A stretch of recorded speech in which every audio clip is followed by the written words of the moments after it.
विकसित करेंगे इस बार और आप सभी को यस वेरी गुड मॉर्निंग। आप सभी लोगों का बहुत बहुत स्वागत है टीम केस इंटरनेशनल के यूट्यूब चैनल पर। कमाल की बात है, बहुत ही मजेदार आज का समय है, आज बहुत इंपॉर्टेंट है क्योंकि हम लोग फिर से आपके बीच में एक और बेहतरीन लाजवाब सक्सेस स्टोरी को लेकर के आपके साथ आए हुए हैं। संडे के दिन को यूट्यूब पे आज जितने भी लोग आप सुन रहे हैं, आपका दिन बहुत खास आज का है। आने वाला 1 घंटा आपके लाइफ में एक एक्स्ट्रा वैल्यू ऐड करने वाला है क्योंकि आपके बीच में हम लोगों ने बहुत सारे स्टोरी इंडिया के लोगों की प्रेजेंट की है, लेकिन आज हमारा जो पड़ोसी मित्र राष्ट्र है नेपाल, वहां से एक बेहतरीन लीडर की सक्सेस स्टोरी को लेकर के आपके बीच में लाइव हम लोग आ रहे हैं। तो मुझे पता है आप सभी लोग बहुत ही इंतजार में होंगे कि ये कौन से लोग हैं और कहां से हैं, क्या जानकारियां हैं। तो मैं बिना ज्यादा विलंब किए हुए आप सभी के लिए आपके बीच में बुलाने जा रहा हूं नेपाल से एक बेहतरीन फैंटास्टिक बहुत ही शानदार व्यक्तित्व के धनी ओम प्रकाश पांडे जी, जिन्होंने नेपाली करेंसी में 1 लाख प्लस की इनकम को क्रिएट तो किया ही है, बहुत बड़ी टीम का निर्माण किया है और आज हजारों लोगों के लिए प्रेरणा स्रोत बन चुके हैं। तो उनके लाइफ में कैसे चीजें बदली हैं, कैसे उन्होंने आगे सारा अपना अचीवमेंट किया है, ये सारी बातों को सुनेंगे। तो मैं स्वागत करना चाहूंगा नेपाल से ओम प्रकाश पांडे जी का। वेलकम पांडे साहब। थैंक यू सर, नमस्कार। नमस्कार नमस्कार। गुड उम्मीद है आप मॉर्निंग। बहुत शानदार होंगे, आज बहुत आप स्मार्ट दिख रहे हैं। सबसे पहले तो आपको बहुत बहुत बधाई, बहुत ही थैंक यू सर। एनर्जेटिक दिख रहे हैं एज यूजुअल। जी जी बिल्कुल। और आज आपको पूरे इंडिया के लोग सुन रहे हैं। तो सबसे पहले सर मैं जानना चाहूंगा कि आपने शुरुआत अपने करियर की कैसे की, कैसा आपका माहौल रहा है, वहां से आप स्टार्ट करें और अपनी स्टोरी लोगों को बताएं। जी सर। Good morning everyone. आज यूट्यूब और जूम पे जितने लोग मुझे सुन रहे पा रहे हैं उन सबको मैं फिर से एक बार दिल से नमस्कार बोलना चाहता हूं। आज ये टीम केस के प्लेटफॉर्म से मुझे ये मौका मिला, इसके लिए मैं स्पेशल थैंक्स देना चाहूँगा अपने mentor mister Kumar Vijay sir को, श्वेता मैम को और मेरे जितने भी सुपर अपलाइन हैं उन सबको मैं तहे दिल से धन्यवाद देना चाहूँगा, जिन्होंने मुझे इस लायक समझा और मुझे ट्रेंड किया और आज मैं आप लोगों के सामने आ पाया, ये प्लेटफॉर्म मुझे मिला। और स्पेशल थैंक्स हम अपने काशीनाथ पांडे सर को भी देना चाहेंगे, क्योंकि मैंने भी इनका 3 ट्रेनिंग लिया हुआ है। बहुत ही एनर्जेटिक और बहुत ही जबरदस्त के ट्रेनर हैं और हमारे टीम के लोग भी सर के बारे में बहुत बात करते हैं। तो सबसे पहले मैं ये बताऊंगा कि मैं इस बिजनेस में आने से पहले क्या कर रहा था, मैं शुरुआत वहां से करूंगा। मैं इस प्रोफेशन में आने से पहले फैमिली बैकग्राउंड अगर देखा जाए तो मेरा बहुत ही बेहतर नहीं था। पापा शिक्षक थे सरकारी स्कूल में, मिडिल स्कूल में पेमेंट उतना नहीं था। हम 3 भाई थे और सब कुछ खरीद के खाना था, पढ़ाई लिखाई सब कुछ था, बस चल रहा था। वैसे में अब हम बड़े हुए, पढ़ाई का बोझ बढ़ता गया, पापा के लिए मुश्किल था। तो मैंने काम शुरू किया, पढ़ाई अपना बीच में ही ड्रॉप किया, काम शुरू किया ताकि सपोर्ट हो सके उनको और बाकी के 2 भाई को अच्छा एजुकेशन दे सके। इस नियत से मैंने LIC का काम शुरू किया, एजेंसी का काम शुरू किया और ये लगभग 2000 से LIC का मैंने काम शुरू किया और धीरे धीरे उसमें भी काफ़ी स्ट्रगल आई। शुरुआत में बहुत भागदौड़ किए, लेकिन कुछ अच्छा एक प्लेटफॉर्म वहाँ भी मैंने क्रिएट किया और इनकम जनरेट किया, और जिसके बदौलत मैंने अपने घर परिवार को काफ़ी सहयोग दिया, जिसके बदौलत आज मेरे 2 भाई चार्टेड अकाउंटेंट हैं, जॉब में भी हैं और मैं वही कर रहा था। लेकिन बीच में एक कंपनी आई, डायरेक्ट सेलिंग का ही कंपनी आई मेरे लाइफ में पहली बार, और वो समय था 2008 का। और हम लोग का नेपाल में डायरेक्ट सेलिंग के ऊपर कुछ खास हमको पहले अनुभव नहीं था। वो लोग बताया प्लान, इसका बहुत ही जबरदस्त लगा, बहुत अट्रैक्टिव लगा और हमने उसको ज्वाइन किया। 2 साल उसमें हमने मेहनत किया, इनकम के नाम पे कुछ नहीं आया। उल्टा मेरा इंश्योरेंस का सेक्टर करप्ट हो गया, क्योंकि मैंने उसमें टाइम देना बंद कर दिया और उसमें भागदौड़ करना शुरू किया। ट्रेनिंग सेमिनार लिया, 2 साल बहुत मेहनत किया उसमें, ट्रेनिंग तो बहुत लिया, इस बिजनेस के बारे में बहुत कुछ जानकारी तो मुझे मिली, लेकिन इनकम के रूप में कुछ नहीं मिला। और हम लोग भागदौड़ इसलिए कर रहे थे कि वो कंपनी का प्रॉमिस था कि हम नेपाल में बहुत जल्द आने वाले हैं, लेकिन वो आ नहीं पाई और नेपाल में डायरेक्ट सेलिंग को बैंड कर दिया गया कि कोई भी कंपनी नेपाल में डायरेक्ट सेलिंग का काम नहीं कर सकती है जी। फिर हम लोग मायूस हो गए। फिर LIC का धंधा फिर से शुरू हुआ और मैंने एक कसम ली कि आज के बाद फिर दोबारा इस इंडस्ट्री को मैं कदम नहीं रखूंगा, क्योंकि वो 2 साल का जो पीरियड था उस 2 साल में मैंने बहुत कुछ सहा है, परिवार से भी और फाइनेंशियल क्राइसिस से बहुत गुजरा और बहुत मुश्किलों का सामना करना पड़ा। लेकिन एक चीज उस डायरेक्ट सेलिंग के फील्ड में मुझे दे के गया कि अगर मध्यम वर्ग के लोगों को अमीर बनना है, पैसे की फैसिलिटी चाहिए, उनको हर सपने पूरे करने हैं, तो यही एकमात्र फील्ड है जहां से वो अपने सपनों को पूरा कर सकता है, एक मीडियम क्लास एक लोअर क्लास का आदमी। इसलिए मुझे बहुत अट्रैक्शन लगता था, क्योंकि मेरे भी सपने थे जो हम देख रहे थे, जो हम कर रहे हैं उससे मेरी आवश्यकताएं पूरा हो सकती हैं, लेकिन सपने पूरे नहीं हो सकते हैं। तो ये मेरा चॉइस था, लेकिन हो नहीं पाया और हमारा टाइम भी वेस्ट हुआ, इसलिए हम नाखुश होकर छोड़ दिए।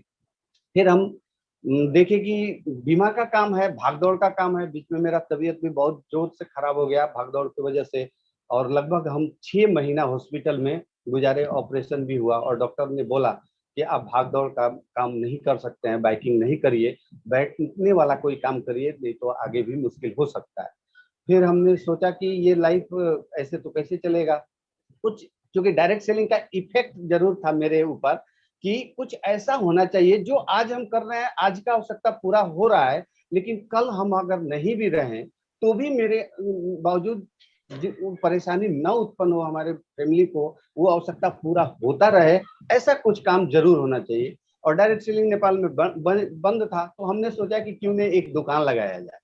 तो अगर दुकान को हम धीरे धीरे बिल्ड करेंगे तो हम करेंगे, हम अगर चले जाएंगे तो दुकान का नाम रहेगा, पहचान रहेगा, तो ग्राहक भी बने रहेंगे, तो मेरा बच्चा उसको हैंडल करेगा और वो अपना लाइफ जी सकता है इस दुकान के माध्यम से। और इसी सोच से प्रेरित होकर मैंने एक दुकान डाला।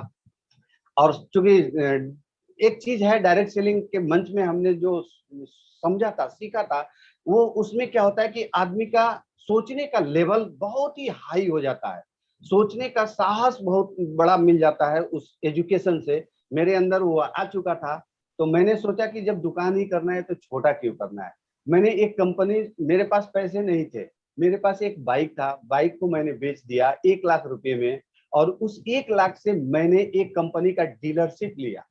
और अपने ऊपर इतना भरोसा था कि 1 लाख से ही मैं अपने कंपनी, उस कंपनी के डीलर को 2 डिस्ट्रिक्ट का डिस्ट्रीब्यूटर सेंटर में चला सकता हूं। और मैंने एक पार्टनर लिया, उसके साथ मिलके इस काम को किया, 6 महीना किया, पार्टनरशिप टूट गया, फिर हम अकेले हो गए। फिर हम व्यवस्था पैसा का किए, कुछ भाई से लिए, कुछ बैंक से लोन लिए, काम कर रहे थे, काम को बहुत बढ़िया से ग्रो कर रहे थे। फिर अचानक मेरे चाचा का तबीयत खराब हुआ, हमको 6 महीने के लिए बनारस जाके रहना पड़ा, उनको पैरालिसिस आ गया, उनके इलाज के लिए। फिर मेरा बिजनेस डाउन हो गया, फिर हमारे ऊपर बहुत प्रेशर आने लगा पार्टी का, जहाँ से हम सामान लेते थे। तो फिर हम वहां से भी देखे कि जो हम धंधा कर रहे हैं, बड़ा तो सोच रहे हैं, बड़ा करना चाहते हैं, बड़ा हो भी रहा है, मेहनत कर रहे हैं, बड़ा हो रहा है, मार्केट में सामान का डिमांड है, हम सप्लाई नहीं दे पा रहे हैं क्योंकि मेरे पास पूंजी नहीं है। और हम देख रहे थे जो मेरे साथ इस धंधे में दूसरा लोग काम कर रहा है, उनके पास पूंजी है तो वो बहुत अच्छा कम मेहनत में काम कर पा रहे हैं, लेकिन हम बहुत मेहनत करके भी नहीं कर पा रहे हैं। तो एक तीस मन में आता था कि काश मेरे पास भी पैसे होते तो मैं भी इनको दिखाता कि मैं भी एक बहुत बड़ा बिजनेसमैन बन सकता हूँ। और मैं तलाश में था कि कुछ ऐसा मिले जिससे हम मेहनत कर सकें, पैसे नहीं लगे, और फिर मैं दुनिया को दिखाऊं कि यस, मैं भी एक बिजनेसमैन माइंड रखता हूं और मैं भी कर सकता हूं। और ये तलाश था। उसी बीच में हमारे दुकान के ठीक सामने मेरा साला का दुकान था, और वो ये बिजनेस करता था कुछ दिनों से, 6 महीना साल भर पहले से करता था। हम देखते थे उसका एक्टिविटी कि वो मीटिंग वगैरह में से आता था, तो लोग टाई कोट लगा के, तो हमको डाउट होता था, वो हमसे बोलता नहीं था कि हम ये काम करते हैं, डाउट होता था कि ये जरूर कोई नेटवर्किंग वाला काम होगा, तभी इस टाई कोट में दिख रहा है, लोग इतना झाड़ झूठ पे दूसरा आदमी नहीं जाता है। तो उससे एक दिन हम पूछे, कहा कि ये बहुत जीट बूट में आप कहाँ से आ रहे हैं, तो बोला कि एक बिजनेस है वेस्टीज, बहुत जबरदस्त है जी, उसी का सेमिनार लगा था, मीटिंग उसमें गए थे, अगला बार होगा तो आप भी चलिए, हमें बंद करो कहानी, तुम भी मत करो ये, तुम्हारा दुकान कितना बढ़िया मेडिसिन का है, तुम भी बर्बाद हो जाओगे, हमसे ज्यादा बर्बाद कौन हुआ है, तुम नहीं जानते हो, नहीं देखे हो। तो बोला कि इसीलिए तो आपको नहीं बोलते हैं, हमें बोलना भी मत और करना भी मत, बंद करो, अपना काम करो, हम अपना काम कर रहे हैं। ऐसा करके हम उसको टाल दिए, वो डर से, छोटा है, साला है, डर से फिर दोबारा बोला नहीं। लेकिन एक बार ऐसा हुआ कि हम दांत में हमको थोड़ा प्रॉब्लम हो गया, चूंकि हम पान खाते हैं, तो हमको दांत में थोड़ा प्रॉब्लम हुआ, हम उसको जाके बोले कि कोई पेस्ट दो, हमारे दांत में थोड़ा सिहरन हो रहा है और कड़ा चीज चबा रहे हैं तो दर्द हो रहा है। तो वो वेस्टीज का पेस्ट निकाल के हमको दिया, हम कहे कि देखो ये सब ट्रिक हम जानते हैं, हम लोग अपना चुके हैं, ये ट्रिक मत लगाओ, वेस्टीज का पेस्ट काहे तुम दे रहा है, हम नहीं जुड़ेंगे, हम नहीं करेंगे, तुम भी मत करो। तो वो एक ही बात बोला कि हम कहाँ जुड़ने के लिए बोल रहे हैं और कहाँ आपको हम कोई पेस्ट दे रहे हैं मेडिसिन के हिसाब से, आप लेके जाइए, यूज करिए, बात खत्म। पैसा इसका दाम 110 रुपया, 100 रुपया में हमको आता है, 100 रुपया आप दीजिए, लेके जाइए, मुनाफा नहीं लेंगे आपसे, आपका दांत का प्रॉब्लम ठीक हो जाएगा। ठीक है चलो भाई ऐसा है तो दे दो। लेके हम आए, उस पेस्ट को हमने यूज किया, काफी रिलैक्स हमको मिला। फिर दोबारा जाके वो पेस्ट लेके आए, हमारा दांत का प्रॉब्लम 90% क्लियर हो गया। फिर हमको लगा कि वाकई वेस्टीज का प्रोडक्ट तो बढ़िया है। वैसे गर्मी का दिन आया, पापा के शरीर में रैसेज आए थे, तो फिर उनसे जाके बोला कि कोई साबुन दो, उनको बहुत घमौरी आ रहा है, किसी चीज से ठीक नहीं हो रहा है। तो फिर एसियोर का वो सॉप हमको दे दिया। फिर बोला, हम बोले उसको कि फिर तुम वही काम कर रहे हो, बोला कि आप लेके तो जाइए, नीम तुलसी पुदीना का साबुन है, बहुत ही जबरदस्त साबुन है, आप लेके जाइए, सस्ता भी है, नहीं तो हम आपको दूसरा साबुन भी दे सकते हैं, वो काफी कॉस्टली है, ये लेके जाइए, नहीं ठीक होगा तो हम दूसरा देंगे। लेके आए, पापा का रैसेज ठीक हो गया। इसके बाद हमको वेस्टीज के प्रोडक्ट पे भरोसा जग गया कि वाकई इनका प्रोडक्ट अच्छा है, यूज करने लायक है। हमने उसको बोला कि ठीक है, वेस्टीज का प्रोडक्ट यूज घर में जो होता है वो हमको तुम दिया करो, हम यूज करेंगे। तो बोला कि एक आईडी लगा लीजिए, फ्री का आईडी है, इसमें पैसे नहीं लगते हैं जुड़ने का, सामान किनने का पैसा लगता है, तो क्या जाता है आपका। हम कहे कि नहीं, आईडी मत लगाओ, आईडी तो नहीं लगाएंगे, किसी कीमत में नहीं लगाएंगे, सामान देना है तो बोलो दो, और नहीं तो दो, तुमको जो उसमें फायदा होता है वो छोड़ दो और दे दो। तो बोला कि ठीक है लेके जाइए। ऐसे हम सामान खरीदते रहे। तो हमको भी लगा, जब सामान खरीद रहे हैं और कह रहा है कि इससे पॉइंट बनता है, इससे धीरे धीरे बढ़ते बढ़ते आपका इसमें इनकम आना शुरू हो जाएगा, तो हम कहे कि तो क्यों नहीं अपने ही आईडी पे खरीदा जाए। और वो भी बोल ही रहा है कि आप अपने आईडी पर खरीदिएगा तब भी हमको बेनिफिट मिलेगा, कोई दिक्कत नहीं, आप खरीदिए। हम बोले कि ठीक है, सोच ही रहे थे, तब तक वो इंद्रवेश सर हमारे जो अपलाइन है वो लेके आए, और वो लेके आए, उनको लेके आए दुकान पे, वो हमको प्लान दिखाए। फिर हम उनको बोले कि ठीक है ऐसा है तो मेरा आईडी लगा दीजिए। उन्होंने आईडी लगाया, और आईडी लगाने के बाद हम कुछ सामान लिए सागर जी से, और वो इंडिया से उनको सामान लेके आना था, वो हमारे आईडी पे परचेज नहीं किए, हम भी भूल गए, हमको सामान मिल गया, पैसा दिए, बात खत्म हो गया था, हमारा आईडी उड़ गया। फिर एक बार ऐसा हुआ कि हमको इंडिया टूर में जाना था पूरा फैमिली के साथ, तो हमको कुछ रास्ते के लिए ब्रेकफास्ट वगैरह बनवाना था, तो हम तेल का जरूरत था, तो हम लोग सौ जा रहे थे सनफ्लावर ये सब खरीदने के लिए। तो बोला कि वो सब तेल टूर में मत लेके जाइए, वो नुकसान देगा, गैस बनाएगा, आप ये हमारा तेल लेके जाइए, इसमें गैस भी नहीं बनेगा, और आपका जो भी बना के ले जाएंगे बहुत ज्यादा दिन तक टिकेगा। हम कहे कि कौन सा तेल है, तो ब्रांड का तेल है। फिर हम पहली बार लाइफ में सुने थे ब्रांड का तेल, हमको ये भी खाया जाता है क्या। तो बोला बिल्कुल खाया जाता है, आप पता करिए। हम कहे कि अच्छा लगता है टेस्ट, तो एकदम बढ़िया है, हमारे घर में यूज होता है, आप कई बार हमारे घर भोजन किए हैं, उसी तेल में बनता है, आपको पता चला है, हमको नहीं पता चला, तो लेके जाइए। मैं ठीक है। तो कुछ डीओ वगैरह खरीदना था, सेंट वगैरह लेना था 2-3 हज़ार रुपये का सामान लेना था। तो हम बोले कि तो मेरे आईडी पर परचेज कर दो। तो देखा गया तो आईडी तो उड़ गया था। फिर रिपीट मेरा आईडी दोबारा उस दिन लगा, और मेरे नाम पर परचेजिंग हुआ, लगभग 2200-2300 रुपए का सामान परचेज हुआ, और हम लेके इंडिया टूर चले गए। इंडिया टूर में गए हम, 15-16 दिन का टूर था, करके उधर से आए। उधर से खरीद टूर करके आए, तो अब कहे कि जब जुड़ गए हैं तो कुछ लोगों को इसके बारे में बताते तो हैं, क्या रिएक्शन आता है। तो एक दो हमारे जो LIC के मित्र थे, एजेंट थे, उनको मैंने सोचा कि पहले इन्हीं को बोलता हूँ क्या बोलते हैं। तो हमने 2-3 लोगों को बोला कि आप लोग ऐसा करिए कि मेरे साथ चलिए। आपका ये प्रॉब्लम है, वो प्रॉब्लम है, ये प्रॉब्लम का एक जगह आयुर्वेदिक दवाई मिलता है, बहुत जबरदस्त दवाई मिलता है, उसका प्रोडक्ट हम भी यूज किए, एकदम 100% गारंटेड है, आप लोग लीजिएगा आपका बीमारी ठीक हो जाएगा। वो लोग बोला ऐसा है क्या? बिल्कुल है। तो लेके गए सागर जी के पास, उन्हीं के घर पे, जो आज नहीं है, उनके लिए मैं एक बार दिल से उनको धन्यवाद देना चाहता हूँ। नहीं है फिर भी एक ऐसा अवसर मुझे दे के गए कि जो मेरे लिए फल फूल रहा है उनके लिए भी फलेगा। मैं अपने टीम को ग्रोथ करता जाऊंगा, उनका भी होता ही जाएगा, सिस्टम का देन है, तो उनका हो बेहतर हो, ये मेरा दिल से चाहना है। और उन्हें उनके पास लेके गए, वो लोग अपना प्रॉब्लम बताया, वो उनको समझ में जो आया वो प्रोडक्ट उनको दे दिया, उनको अच्छा लगा। अब उसके बाद दिवाली और छठ का माहौल आने वाला था, दुकान में इलेक्ट्रिक का दुकान था, तो दिवाली छठ में थोड़ा बिक्री ज्यादा होता है, हम दुकान में इंगेज हो गए। फिर तो एकाएक हम महीना क्लोज हुआ, उसके बाद फोन आ रहा है सागर जी का कि आप एक बढ़िया फोटो भेजिए। हम कहे क्यों सर? तो बोले कि आप फास्ट एड गए हैं। ये क्या होता है? तो आप एक लेबल होता है फास्ट एड, और वो आप अचीव कर लिए। हम कहे हमने तो कुछ किया ही नहीं, तो अचीव कैसे कर लिए? तो नहीं नहीं, आप अचीव कर लिए, आप फोटो भेजिए, आपको कंपनी की तरफ से एक गिफ्ट वाउचर भी मिलेगा, और एक फ्रेम बना के आपका आएगा कंपनी की तरफ से। हमको भी थोड़ा लगा बहुत, अब जिसको भी रिकॉग्नाइज किया जाएगा उसको अच्छा लगेगा, हमको भी मन में लगा कि अरे वाह, कुछ नहीं किए और फास्ट एड चले गए। चलिए, हम फोटो उनको एक भेज दिए, फोटो आया ग्रुप में, देखे अच्छा लगा, लोगों को भी दिखाए कि देखिए हम फास्ट एड गए हैं। फिर हम उनको वो बोले कि काम को शुरू कीजिए सर। हम कहे कि नहीं, अभी देखिए हमारा सीजन का समय चल रहा है दुकान का, अभी थोड़ा देर हमको ये महीना डिस्टर्ब नहीं करिए, अगले महीने से देखते हैं। बोले कि ठीक है। तो फिर हम अपना दुकान में इंगेज हो गए। छठ बीता, थोड़ा फुर्सत हुआ, तो सागर जी फिर हमको फोन किया, अब तो छठ बीत गया, अब फुर्सत हो गया। हम कहे बिल्कुल हो गया, अब आप काम शुरू करिए। हम कहे देखिए, इसमें बहुत सारा दवाई है जिसके बारे में मुझे समझ में नहीं आता है, ये स्पुरुलिना, नोनी, फ्लैक्स, क्या क्या बताते हैं आप लोग, हमको ये पढ़ने में और समझने में 2-3 महीना लगेगा सीखने में, और ये दवाई बिकेगा नहीं तो इसमें बिजनेस होगा कैसे? ये दवाई हमसे तो बिकेगा नहीं। तो बोलते थे दवाई नहीं है, सप्लीमेंट। हम कहे आपका जो भी है दवाई जैसा दिखता है, लोगों को दवाइयों कह के बेचेंगे तभी तो बिकेगा, नहीं तो नहीं बिकेगा।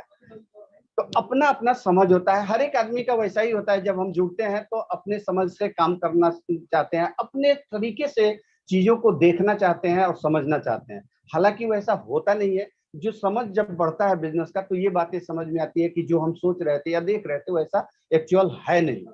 मेरा भी वैसा ही था, जनरल समझ था, प्लान भी बहुत कॉम्प्लिकेटेड लगता था, हमको समझ में नहीं आता था ये 8%, 10% डायरेक्टर, ये ग्लोबल टर्नओवर का परसेंटेज मिलेगा, पार्टनरशिप मिलेगा, ये सब हमको बहुत भास्ट लगता था। हम कहे कि सागर जी, एक ही शर्त पे काम होगा कि इस बिजनेस को हमको सिखाना पड़ेगा, आप ट्रेनिंग दीजिए, सिखाइए। क्या है कि जब तक हम सीखेंगे नहीं, कर नहीं पाएंगे, टाइम मेरा वेस्ट होगा, हमारे पास उतना टाइम नहीं कि हम वेस्ट करें।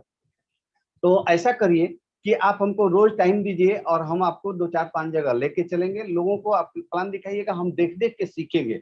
और कोई ट्रेनिंग प्रोग्राम होता है तो हमको इनवाइट करिए, हम भी वहां चल के सीखना चाहते हैं।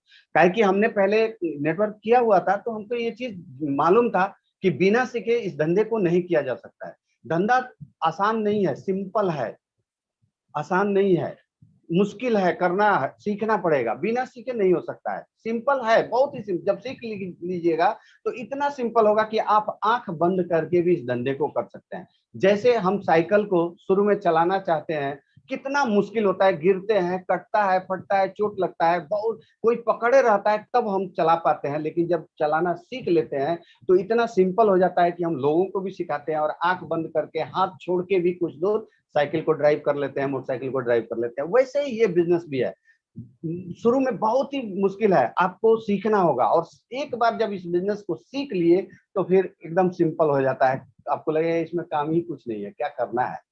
तो ऐसा बिजनेस है। हम कहे कि हमको सीखना है, सिखाइए। तो वो बोले कि देखिए, रोज तो संभव नहीं है, मेरे पास भी बहुत समय का पाबंदी है, हम आपको सप्ताह में 1 दिन देंगे, दिन भर। हम कहे डन, 1 दिन ही काफी है, 2-3 महीना लगेगा, हम सीख लेंगे।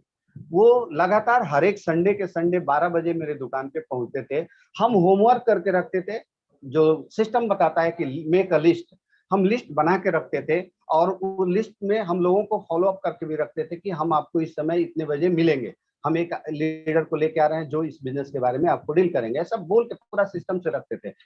वो जब आते थे फिर हम उनके साथ उन लोगों को मिलने जाते थे, वो प्लान दिखाते थे, हम बैठ के चुपचाप सुनते थे। कई जगह से बाद में बताएंगे, कई जगह से तुरंत का तुरंत ऑर्डर भी मिलता था। ऐसे करके धीरे धीरे बिजनेस मेरा बढ़ना शुरू हो गया, लोग आने शुरू हो गए।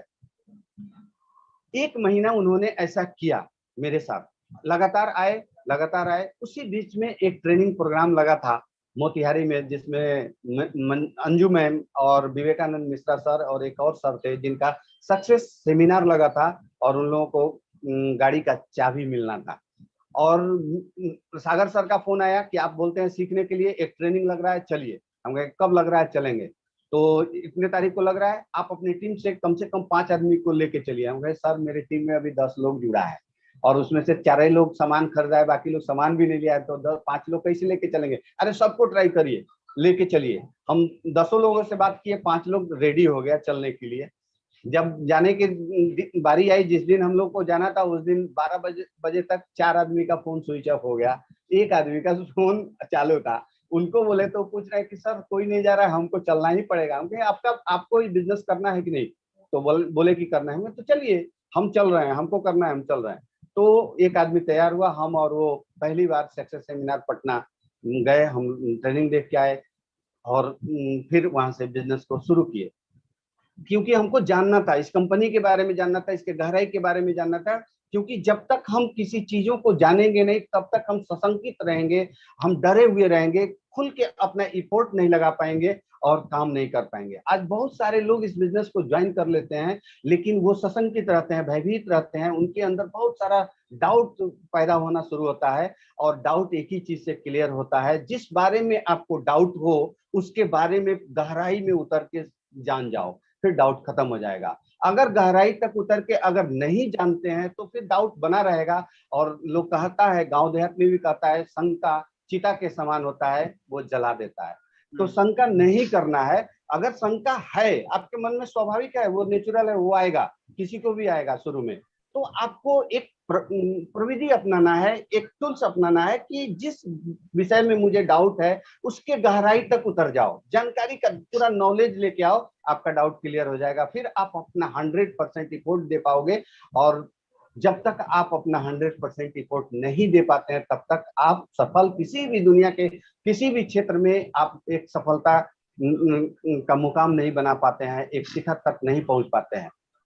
तो फिर मेरे अंदर तो ये चीज था, मैं ये नॉलेज लिया था, इसके लिए मैंने काफी त्याग भी किया था और मैंने कहा कि चलेंगे। आए, फिर डाउट मेरा क्लियर हुआ, फिर काम को शुरू किए। फिर हमको ये प्लान थोड़ा सा समझ में नहीं आ रहा था, तो एक आदमी क्रॉस लाइन का मेंबर, जो मेरा पहले का बिजनेस पार्टनर था पहले के बिजनेस में, वो मेरे पास खोजते खोजते आ गया। और वो ये होप लेके आया था कि मैं सर को जोड़ूंगा इस बार, और क्योंकि जानता था कि सर एनर्जेटिक है, काम करेंगे तो जबरदस्त करेंगे। वो आया तो बोला कि हम सर आपसे एक बिजनेस के बारे में बात करना चाहते हैं, जो हम लोग पहले किए थे। डन करिए। तो एक वेस्टिज कंपनी है, ऐसा ऐसा है। तो हम उसको बोले कि भाई तुम 2 महीना लेट कर दिया, 2 महीना पहले आता तो निश्चित तुम्हारे साथ ही जुड़ता, क्योंकि तुम पहले का मेरा बिजनेस पार्टनर था, तुम अनुभवी था, तुम्हारे साथ ही जुड़ता। तुम 2 महीना लेट कर दिया। कहाँ था 2 महीना? फोन भी कर सकता था, मैसेज डाल सकता था, कुछ भी नहीं किया। हमारा लेवल देखो 8% हो गया है। अब बोलता है लीडर लोग कि अब आपका 10% में बहुत ही कम बाकी है, 10% जाने वाले हैं। तो हम ये जुड़ चुके हैं, मेरा ये आईडी है, देख लो। तो वो बोला कि सर हमसे बहुत बड़ा मिस्टेक हो गया, आपके जैसे लीडर को हम जोड़ नहीं पाए। हम इस बिजनेस को लगभग 1 साल से कर रहे हैं, हमारा लेवल सिल्वर डायरेक्टर है। हम कहे कि यार तुम 1 साल के बाद मुझको याद किया, 1 साल पहले भी तो कर सकता था, तो शायद मैं भी सिल्वर डायरेक्टर होता इस बिजनेस में। तो ये बिजनेस में यहाँ एक लेसन भी है जो हम अपने सारे व्यूअर्स को बताना चाहूंगा कि आप अगर इस बिजनेस में ज्वाइन किए हैं, अगर ये बिजनेस करना चाहते हैं, तो विलंब नहीं करिए अपने लोगों को इंफॉर्मेशन देने के लिए। तुरंत इंफॉर्मेशन दे दीजिए, वो जुड़े ना जुड़े उनकी मर्जी। आपका एक और एकमात्र दायित्व होना चाहिए कि उनको ये जानकारी मिले कि हम वेस्टिज करते हैं, अगर आपको करना है तो मेरे साथ जुड़ के एसोसिएट करके बिजनेस को आगे किया जाएगा। अगर वो उस समय नहीं जुड़ता है, बाद में जुड़ता है, तो आपको जरूर याद करेगा कि पहला निमंत्रण वो आदमी हमको दिया था, तो हमको उसके साथ जुड़ना चाहिए। और फिर आपका बिजनेस हैम्पर नहीं होता है, उसका कितना बड़ा नुकसान हुआ वो ही समझता होगा। आज मैं अकेले किसी के साथ जुड़ा, मेरी टीम में लगभग 5,000 लोग हैं, आज उसका 5,000 लोगों का नुकसान हो गया, कल उसका 5 लाख लोगों का नुकसान हो गया एक आदमी की वजह से। तो इस बिजनेस में मैं अपने लोगों को भी बोलता हूँ, आपको भी बोलना चाहता हूँ, इस बिजनेस में एक आदमी नहीं होता है, वो आपके लिए हीरो होगा या आपके लिए जीरो होगा। आपको ये तय करना होता है कि वो आपके लिए या तो जीरो होगा, कुछ नहीं होगा, काम खत्म, लेकिन अगर होगा तो आपका हीरो होगा, आपका क्राउन होगा, यूनिवर्सल क्राउन डायरेक्टर होगा, इतना बड़ा बिजनेस आपको दे सकता है। इसलिए इस अवसर को छोड़िए नहीं, इमीडिएट अपने लोगों को, जितने लोगों को जानते हैं लिस्ट बनाइए, सबको अपना एक कार्ड भेज दीजिए। तो वो गलती किया, फिर हमने उससे रिक्वेस्ट किया कि भाई तुम तो सिल्वर डायरेक्टर हो, एक बात हमको सिखा सकते हो क्या इसमें, इसका जो ये ब्रॉन्ज डायरेक्टर, सिल्वर डायरेक्टर, ये मेंटेन वाला जो बात है, ये सब कैसे होता है, कैलकुलेशन थोड़ा हमको सिखा दो। वो बैठ के हमको बहुत ही सलीके से सिखाया, बोला सर एकदम सिखाएंगे, सिखाया। हमको उस दिन समझ में आया कि हमें डायरेक्टर कैसे होना होता है, पैसे कैसे आएंगे, सिल्वर कैसे होंगे, गोल्ड कैसे होंगे, बाकी का लेवल कैसे मिलेगा और पैसे कैसे आएंगे।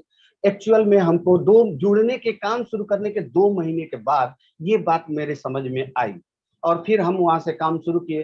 फिर हम सोचे कि ये बिजनेस दोस्तों साबुन पेस्ट सर्फ बेचने का भी नहीं है, शुरू में लगता है, लेकिन वो एक माध्यम है, एक साधन है, साध्य नहीं है। इस बिजनेस का साध्य कुछ और है, जो आपका ड्रीम है उसके लिए काम करना है। साबुन सर्फ तो एक साधन है जिस पे बैठ के उस ड्रीम तक आप पहुंच सकते हो।